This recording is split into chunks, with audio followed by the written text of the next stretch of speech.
Hello, hello, and welcome. Welcome to the TV room. David Bradley here. I am your host. All right. Here we are continuing the SuperPET overview. This cute little manual. System overview. Commodore SuperPET. All rights reserved. Yeah. Introduction. Adding lines. Making changes. Deleting lines. Command mode.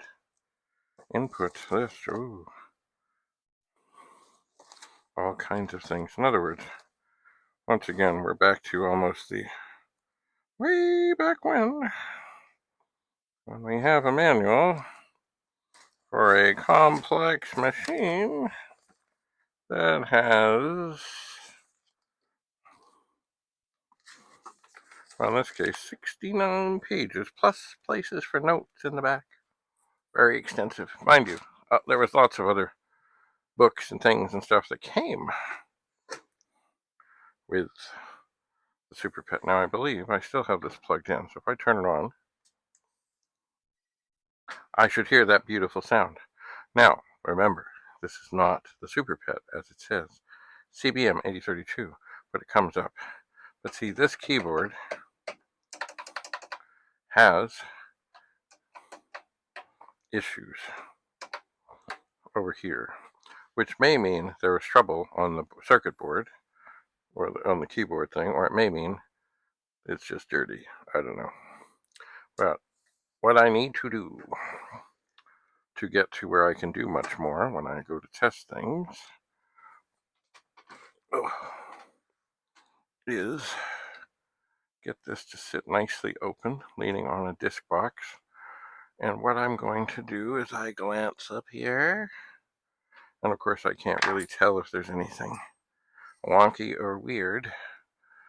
This is how we remove, ooh, holy mama, we remove the screws.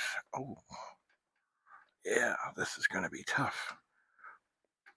We remove the screws that hold the keyboard in place. There's lots of them. There, Phillips.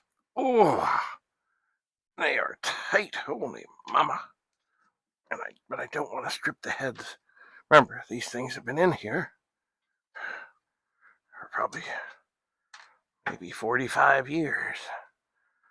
Oh, this case was never opened until I opened it. Oh, it's funny. Oh, I guess that's the same screw.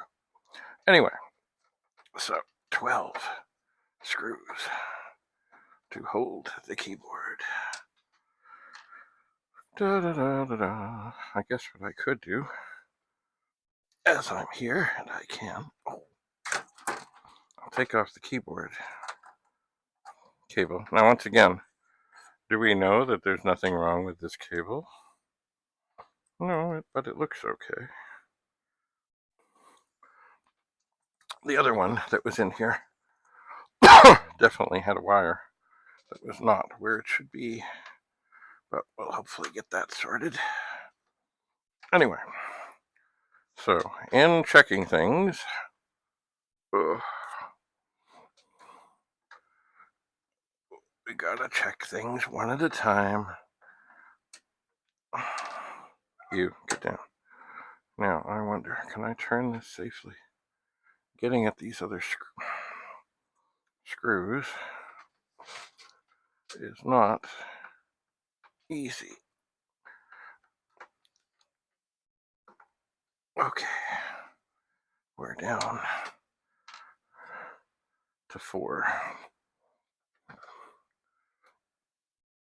Now, this may not be the wisest of things, but anyway, I'm gonna take out, oh, man, these are tight.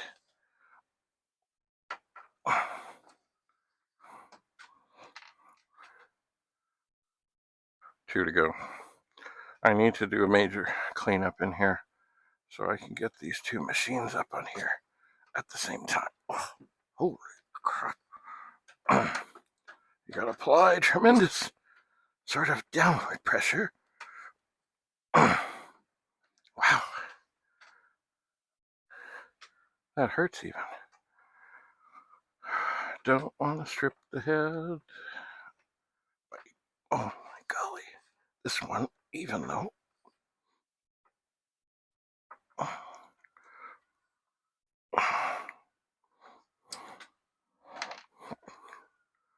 Alright. Oh, there's two left. Okay, I'm going to do this one first. Then, oh, I will fight it out. Oh. One more. This is when I gotta be careful. So I put my thumb up here. I don't know if I started this one yet. Oh, no, I surely didn't. Oh, I surely didn't.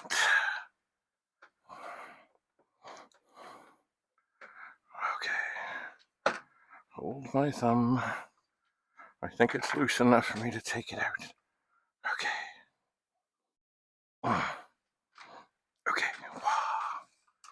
All right, so here is the keyboard from an 8032 or a SuperPET. And yeah, this could use some cleansing.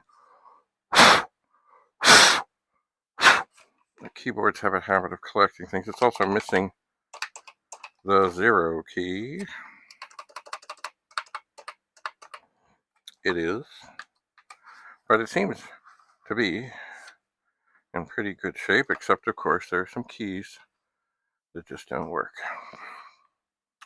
So I'm going to set that over here. And then I'm going to try and figure out. See, I've got the SuperPET sitting in a chair over here. If I turn this on, listen to that beautiful sound.